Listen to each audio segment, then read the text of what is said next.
So, you're really a 90s fan. Okay, Max Cady, here's some more stuff for you.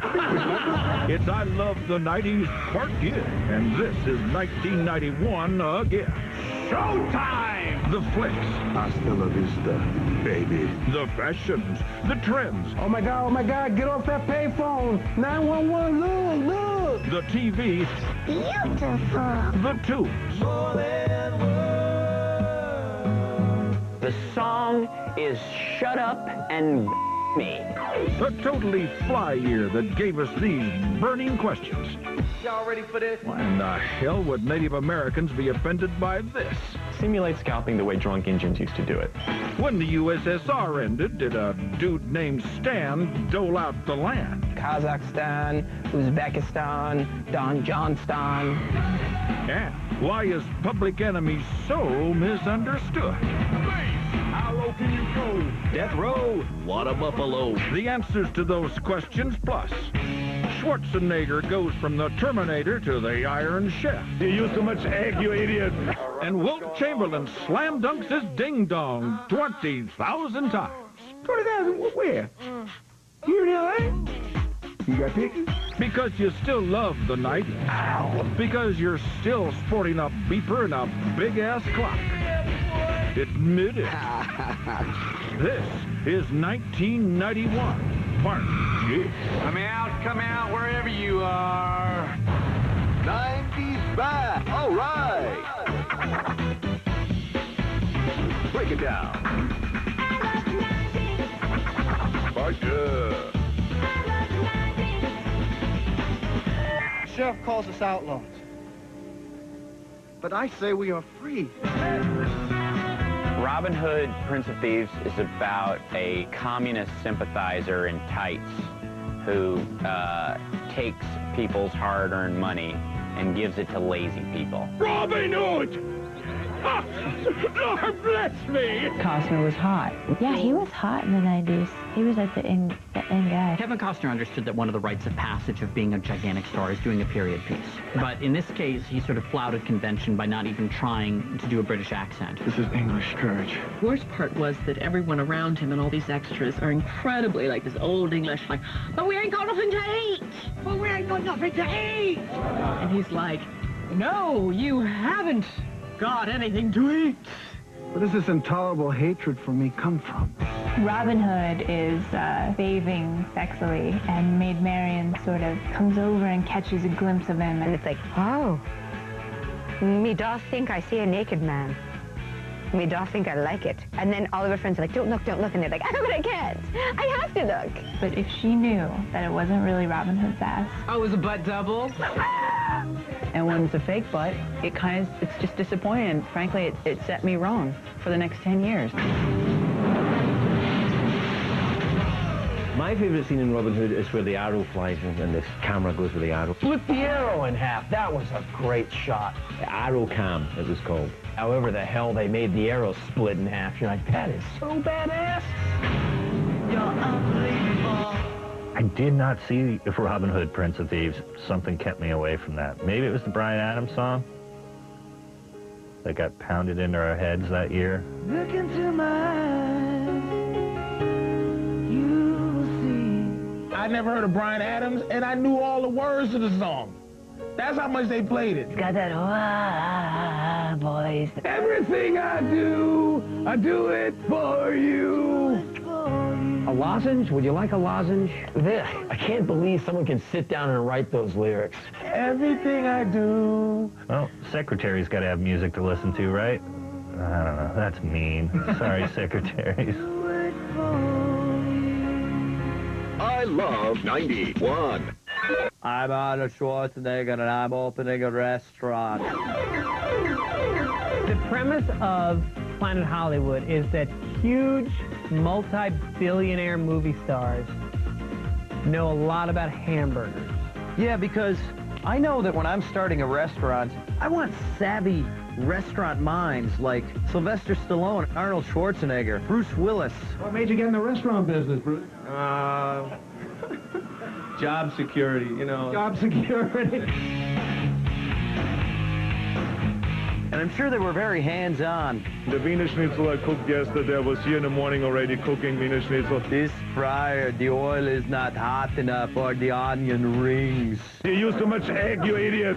I will oversee the delivery of the lettuce every day. Schwarzenegger was involved with it, but Stallone, I see at Planet Hollywood all the time. I am finally master of my own kitchen. Very good waiter. It's very conscientious, and I tip nicely. Well, I think one of the great things for Bruce Willis was that Planet Hollywood provided him with a place to book his band. You know, I think that it was hard to book the band, so I've got restaurants, I'm booking myself in. And the jackets too. That Schwarzenegger and Stallone and Bruce Willis would just be shilling nonstop, wearing those horrible leather jackets. Well, I look like a creamsicle, don't I? It's creamsicle. I think the reason for Planet Hollywood was to help people, namely themselves, to our money. I can look at fun movie memorabilia at the same time and pay $50 for a crappy dinner. Can I get the taquitos and sit underneath Richard Dawson's hairpiece from The Running Man? How do you like the restaurant business? Good, very good. I just want everybody to come back tomorrow night. I have been to Planet Hollywood. My favorite part about the experience is leaving. News break. This is the last day of campaigning in the closely watched Louisiana race. Tomorrow, the voters will have the last word on David Duke. He seemed like a bright, intelligent guy. And then you remembered that he was a former leader of the Ku Klux Klan.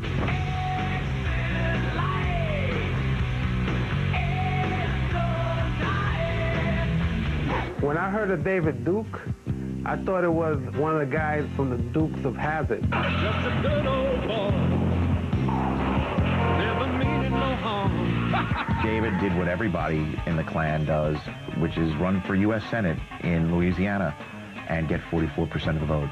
So almost half the people in Louisiana thought, what the heck, I'll give it a rip. Based on getting nearly half the vote for a U.S. Senate election, he went and tried to run for governor. I'm going to clear all the blacks out of Louisiana. Oh, I'm sorry. I meant traffic. I meant to say traffic, and I said blacks. We've got to begin to realize that we're a Christian society. We're part of Western Christian civilization.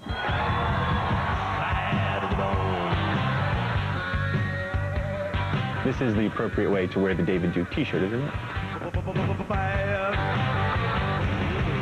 I guess we all have to have aspirations, but thank God he was beat in a landslide. Which really had to take him off, because then he had to go back to the Klan meeting and go, where were you guys? Like, I mean, where are the racist armies that are supposed to vote for me? What?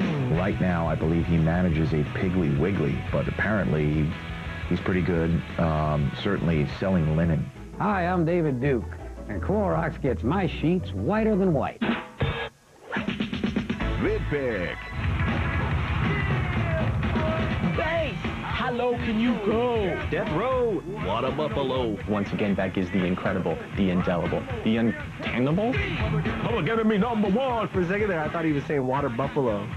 Can I tell him that I never really had a gun? It's the last of the Terminator Rex, and they got me in the cell because records they sell, because like me said, well, fair, because I probably have been got to listen to. It doesn't matter. 91, Public Enemy and Anthrax came together to record a new version of Bring the Noise. Make a miracle, punch the lyrical, black is back, all in, we're gonna win, check it out. Yeah, yo, come on. Here we go again. Flav went crazy with Anthrax on the stage. I had to see me out there with Anthrax. All I think about is Chuck D and the dude, the lead singer with that beard, that chin beard. Bass. I can't bass. I can't get that. That's what Chuck did the first two verses, and I did the third. Get from in front of me. The crowd runs to me. My DJ is warming eggs. I call him North, you know. Public Enemy and Anthrax have brought together kind of two worlds. They had the rock, very hard rock and metal almost world, and the rap world. Oh my God. I mean, when both of those crowds came together, it was so astronomical, man. I remember they were out on the street, and Flavor Flav had this big ass clock, you know, and it's like, why does he have this big clock on his chest? You know the time, boy? Do you? Do you know the time? They must be stupid. This makes great ID for Flavor Flav. What, does he need to know when it's time to take more crack, or what, Flavor? Turn it up.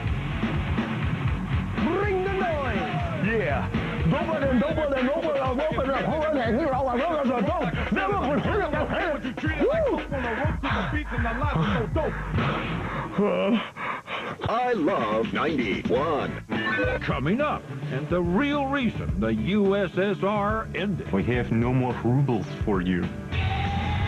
We spent too much on rock and roll band Autograph. And Samuel L. Jackson busts a move. Next on I Love 1991 Part 2. But first, Ben Stein's Pimpus Tracks of 1991. Yo, yo, yo, freestyling Ben Stein here, bringing you the Pimpus Tracks of 1991. Summertime by DJ Jazzy Jeff and the Fresh Prince. Time to sit back and unwind.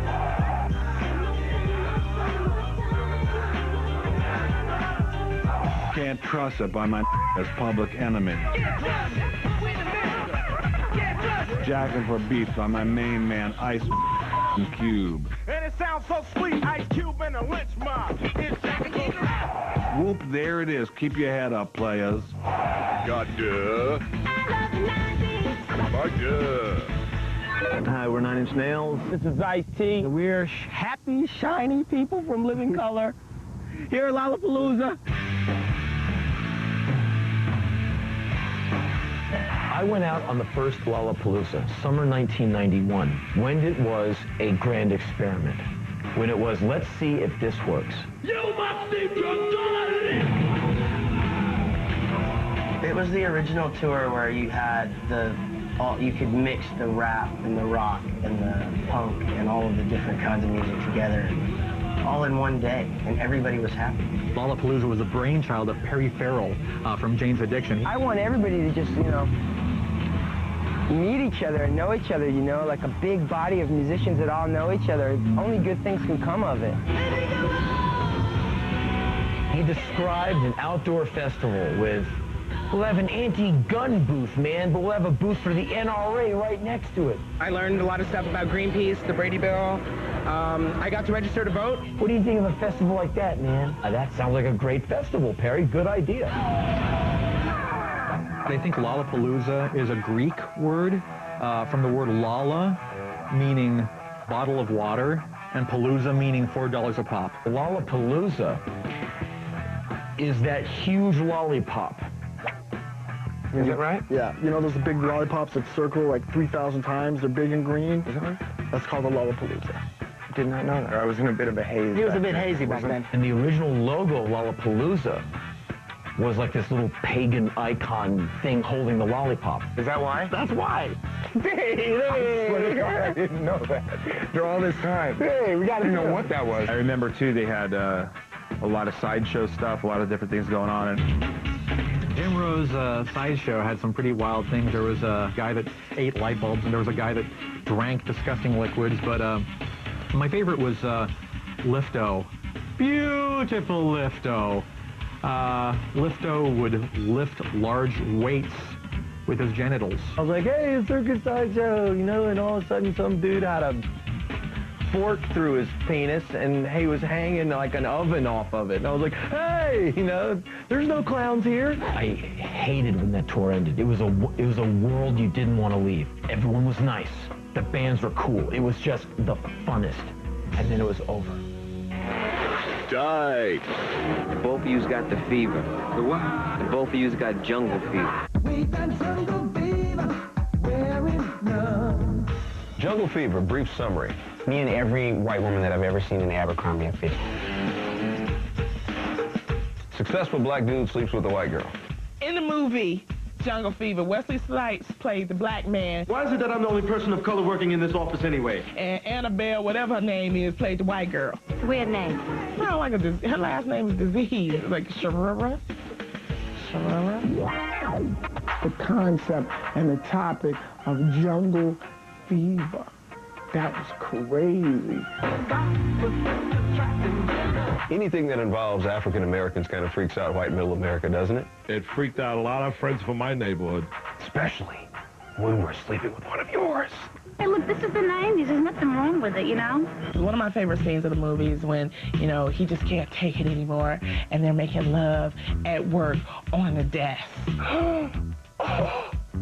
that black man play with this world is coming to a complete end. First class all the way with the white woman on the desk at work. Check out this new step. I made this one up just for you.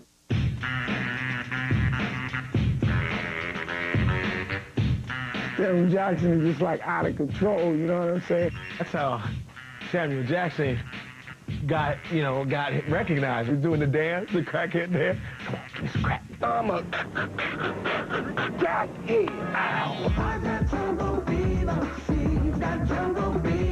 Jungle Fever's theme song was written by Stevie Wonder.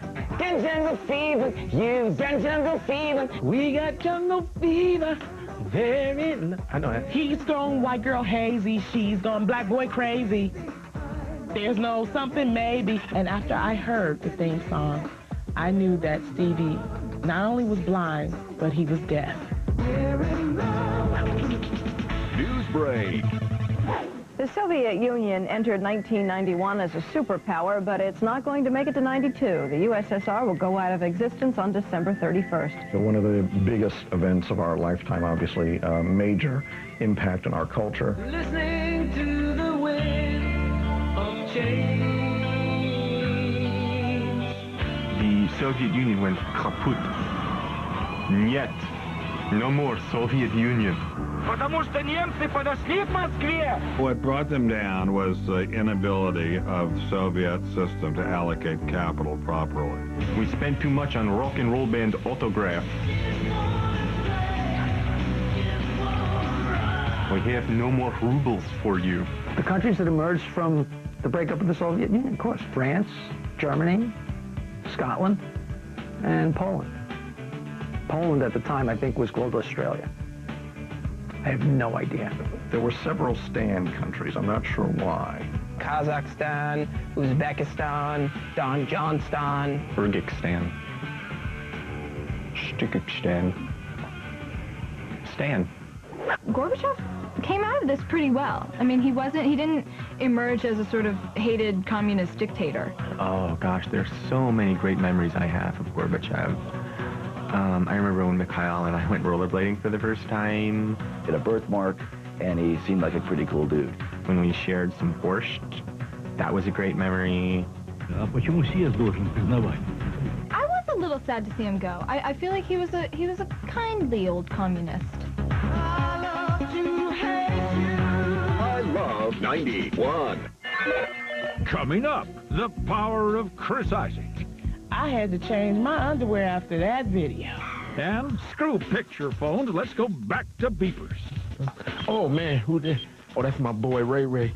Next on I Love 1991 Part G. But first, Jay and Silent Bob in Guys Will Go Gay For. Jay and Silent Bob are in the Heels house.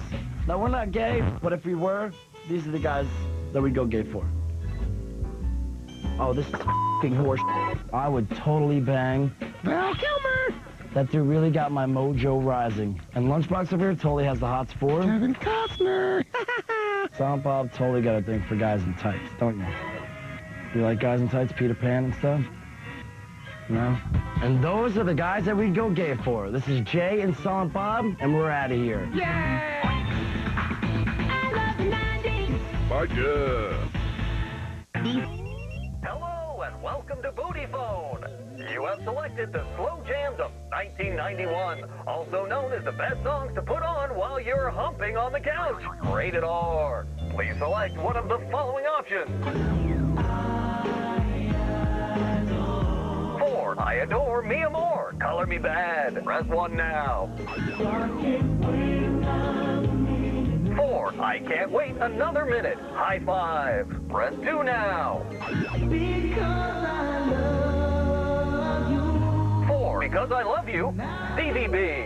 Press 3 now. If you know the name of the slow jam you want to hump to, then put it on and let the sweet lovemaking begin. Once again, thank you for calling Booty Phone.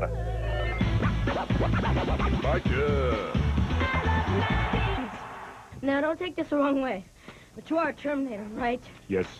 Sabathon Systems Model 101. No.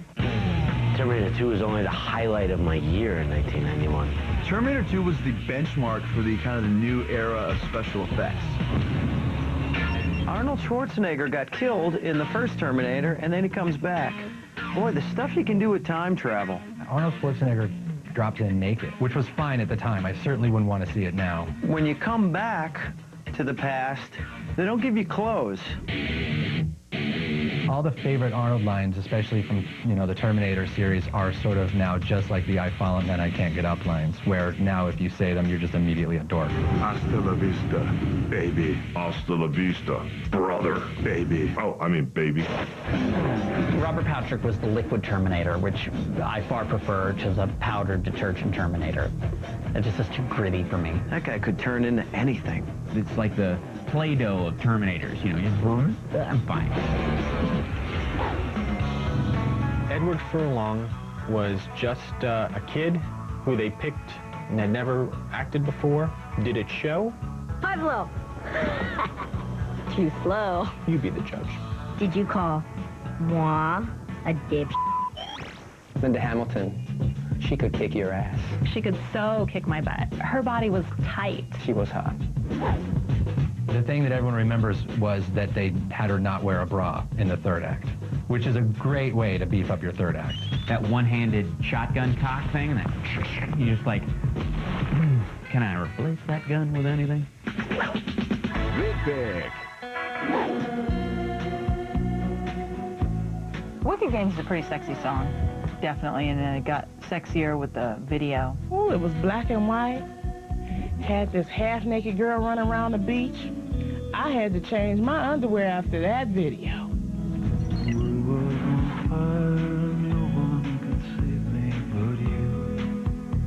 To get my profile right. Strange what desire we foolish people do. Oh, Chris Isaac. What a guy. Chris Isaac is fine. For some people, they love him. They can have him. Sorry, Chris.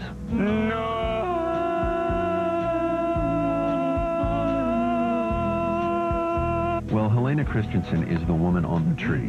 It's a slam dunk when you put a supermodel in your video. How can you go wrong? A naked supermodel at that. Ooh, and they was in the water and kissing and rubbing and hugging and everything. A little bit of grain of sand on a sweaty body is good. She put the tighty whities on. It was money. She made it happen. Loose boy undies, too. I mean, they're practically granny panties. Damn. She's super, super hot, but boy, is that song horrible to my ears. I happen to love this song, by the way.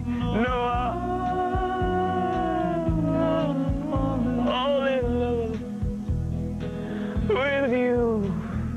It's like you're singing and shivering at the same time, and nobody can do it except Chris Isaac. No, I gave myself goosebumps just now. I did. That's so lame.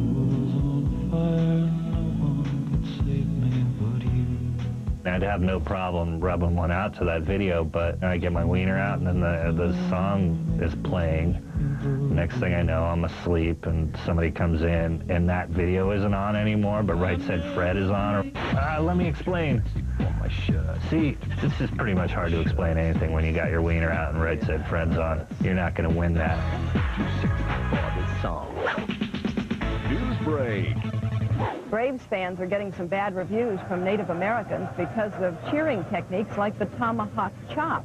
We are from NANAS, the National Association of Native Americans, and we are appalled by this. Y'all ready for this?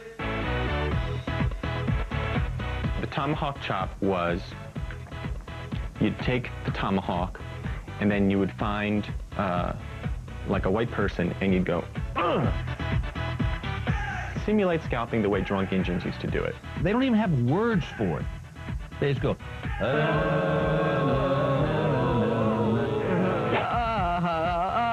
Isn't this fun? We're Atlanta Braves fans. Would that inspire you to greatness? I can understand why Native Americans were upset about the whole tomahawk chop thing, because I always got upset at Pittsburgh Jew Boy games when they would do the money squeeze. That always bothered me. You don't want to offend the Native American population, so you think about what people associate with Atlanta, the Atlanta Blackies. That might be a good name. One of the ironies is that Jane Fonda, who had been such an activist in her own right, was now married to Ted Turner, owner of the Braves, and was doing the tomahawk chop. Like, screw it, Indian. Nah, whatever. Who cares? Indians, Schmindians. That's what I say, huh, Ted? That's right, Jane. Nah, nah, nah, nah, nah, nah. Oh, snap.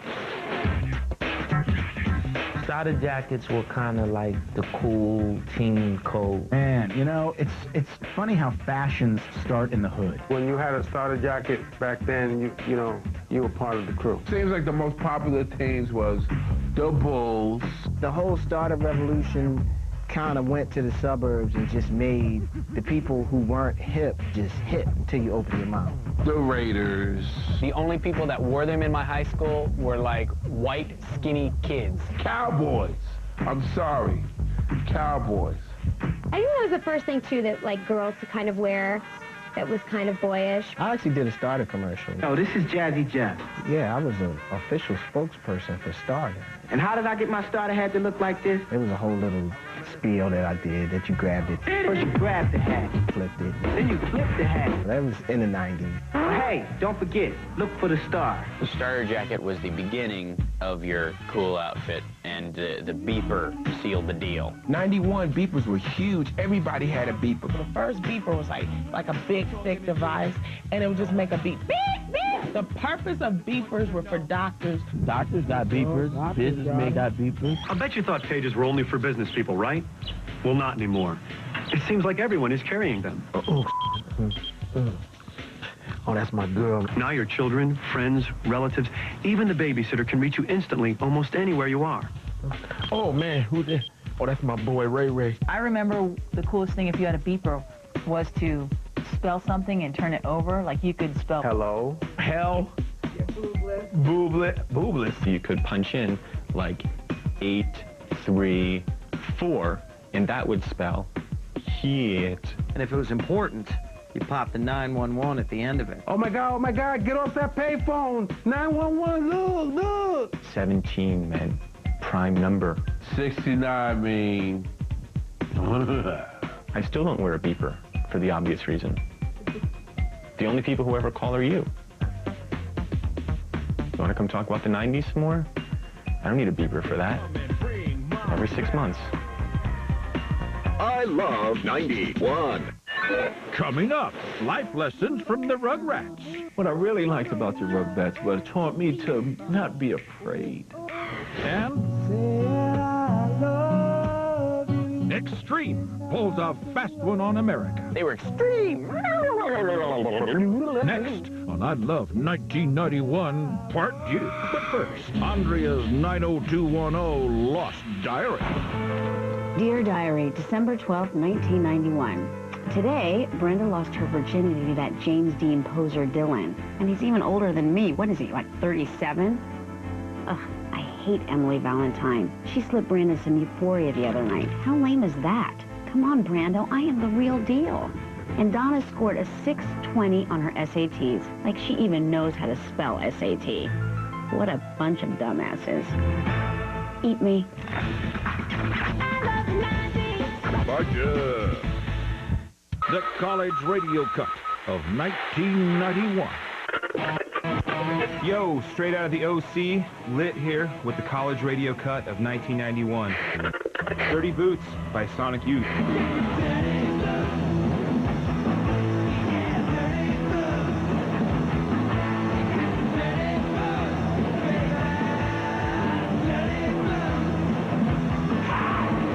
Dirty Boots, 1991's college radio cut on the low end of the dial. Gotcha. Gotcha.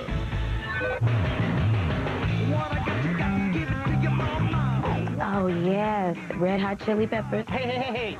Stop right there, okay? Chili Peppers, all right? Give it to your mama. Those Red Hot Chili Peppers, those boys are silly, eh? That Kiedis fella, he ain't right. Anthony Kiedis had this tongue thing that he did with it. It's all silver, and aren't they like in the middle of a desert or something? There's a really nice, pleasant crop shot of Anthony Kiedis over the camera. And you like, you get like a little bit of a ball shot or something? And then I love, here's what happens. Not just the Chili Peppers, then, you know, right around the corner with the comedy, my boy, Weird Al Yankovic. That was so dumb. Why? Why? Frankly, it's hard for me not to write a song about the Flintstones. Okay, so be it. This will be my Flintstones song. Well, I got a woman named Wilma. Well, I got a baby named Pepper. He's got a brilliant mind, that Weird Al. Weird like a fox. Name a song. I'll make a goofy version of it. My hair's not as poofy. But you're kidding me, right? Yabba dabba yabba dabba dabba do now. I get buying all my prehistoric know-how. All right. Oh, boy. Trippin'. In 1991, Wilt Chamberlain wrote the cryptically titled A View from Above. Is that really the name of the book? A View from Above? Wilt Chamberlain came out with a book called A View from Above, which was a terrific book about his illustrious career in basketball. And, oh yeah, it's also a book in which he mentioned he banged 20,000 women. This brother claims he has slept with over 20,000 women. 20,000 where? Here in L.A.? You got pictures?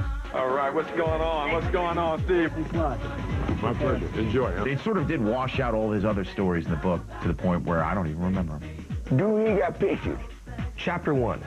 I slept with 20,000 women. The end. A lot of How come those women don't march on Washington? 20,000 Wilt women march.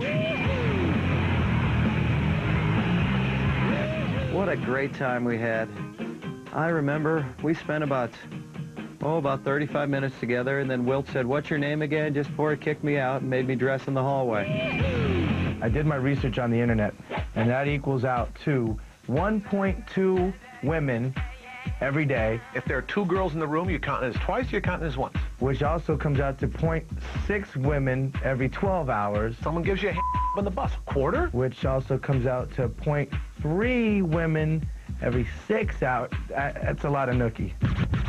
The man had to retire early. He retired like when he was like 33, 34, because he was just worn out. He's got balls, he uses them, he shoots, he scores. Big pick. Extreme kind of pulled a fast one on America. I think, wow, this must be some heavy, this is going to be some intense music, you know. They were extreme. Say I love you, not the words I want to hear from you. Nobody need one new. I almost know the words to the song. To say, but if you only knew. It's not that easy to write a song and make it coherent and clear. Everybody's like, what? More than words. Well, you should use some words to figure out what the you're trying to say. How silly I am feeling here playing with my bro. More than words is all I ever needed you to show. The video, More Than Words, involved just the singer Gary Sharon and the guitar player Nuno Betancourt playing. And what's that guy's name? Nuno? Nuno? I don't know. I guess those guys are supposed to be hot. Nuno. Nuno. Yeah, I think they look gay. And Gary Sharon. Because there was no bass or drums, the rhythm section just kind of had to sit in the background, and they were shown like once or twice just kind of sitting there holding a lighter like, man, this sucks that we don't get to do anything, and they're just sticking us in here for no reason. Screw you, Nuno. Listen to the lyrics. The song is Shut Up and Me. Reach out and touch it. Squeeze. More than words. was. I think the lesson of More Than Words is that saying I love you doesn't count unless you act really lovingly towards someone. Or have sex with them a lot. Hardcore. Just by saying I love you. As if. You babies are really weird. The Rugrats was about these babies that would always think stuff that was going on in real life always had another meaning to it, but actually it really had it. It's just cartoon kids talking and going on adventures. The grown-ups are acting pretty weird. The Rugrats made Nickelodeon a huge powerhouse with kids.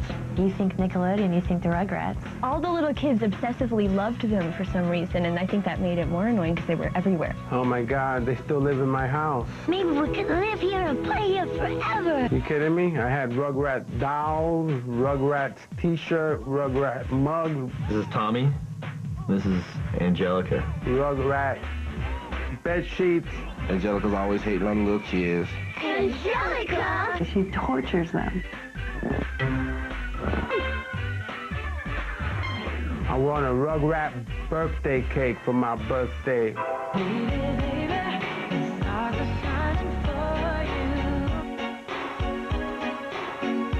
These things are butt ugly. Not the cutest kids in the world. They've got these big heads. Massive heads, completely. Blah. You know the expression, so ugly that you're cute? No. I've actually seen kids that kind of look like this. They didn't make it. Oh, sorry. Most people don't know that the Pickles family are half Jewish. I'll tell you, I watch a lot of Rugrats. I had no idea they were part of my tribe. They didn't have any black Rugrats, did they? Hi, my name's Susie. What's yours? Oh, they had Susie. Was Susie ugly too? What I really liked about the Rugrats was it taught me to not be afraid and confront all my peers. And, you know, at the end of the day, it's going to be really all right. Beautiful. I love you guys. I love you. I love 91. Coming up, the creepiest game of hide and seek ever. Come out, wherever you are. No. No way am I coming out. Robert De Niro scares the bejesus out of everyone. Cape Fear, next on I Love 1991, Part 2. But first, Michael Ian Black, Raw on Wilt Chamberlain. I'm a celebrity. You know, I'm on the C list. You don't think I've bagged 20,000 babes in my time? Please. I'll tell you straight up right now. I have had sex with over 9 different women. 2 of them were sisters. They were my sisters. But I know the power of celebrity. So Wilt Chamberlain says 20K, more power to him, my friend.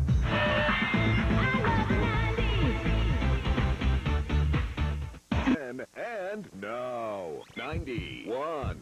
Hi, I'm Emma Bunton. Let's take a look at how the world has changed since I tattooed Baby Spice on my bum. Then we knew them as Joey, whoa, Lawrence, and Marky Mark and the Funky Bunch. Now it's Mr. Joseph Lawrence and Mr. Mark Wahlberg, respectively. Then Blossom and Six wore floppy hats and oversized t-shirts. Now the TV teens wear barely anything.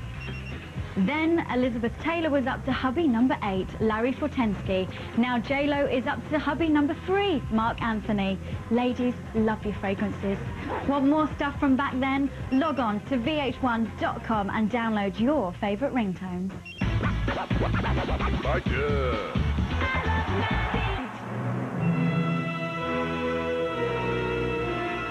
Bum, bum, bum, Cape Fear, one of the greatest thrillers ever made. The whole film is about Robert De Niro seeking revenge on Nick Nolte and his family. And he does everything he can to with this family. Son of a bitch. What?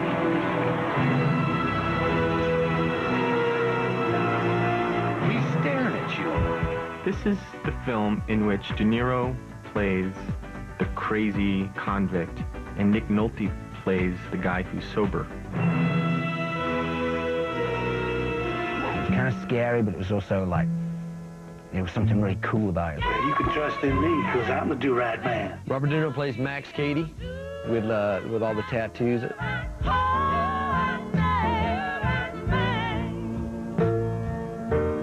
Speaks in a kind of a weird southern drawl. Your wife's a pretty firecracker on the 4th of July, counselor. This Cajun accent, counselor. Counselor. Counselor. Counselor. Is that you? Counselor. Come out, wherever you are. No way am I coming out. Threatening me? Robert De Niro, what makes him great is that guy is creepy. The scene I love and remember the most is when they're in the movie theater. They're watching Problem Child.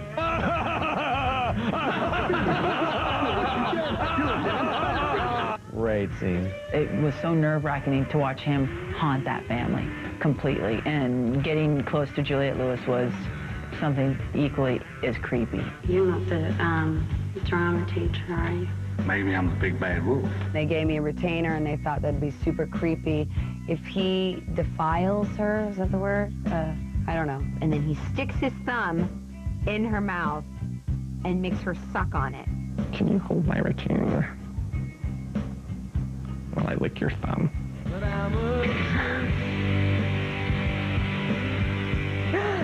No. Juliette, no. Don't. Juliette Lewis, who's really, really cute in it, in a kind of, in a way that kind of gets on the guy's skin, like, you know, I'm a little baby, but no, I'm not a baby. Would you like her to suck your thumb? I would love her to suck my thumb all day, all night. Well, good. Join the prison population who feels the same way. They want to put their fingers in my mouth, too. Leave me alone. Greatest scene is when he jumped out of the water at the end and he was still alive. Speaks in tongues, Pentecostal at the end of the movie when he's drowning in the river.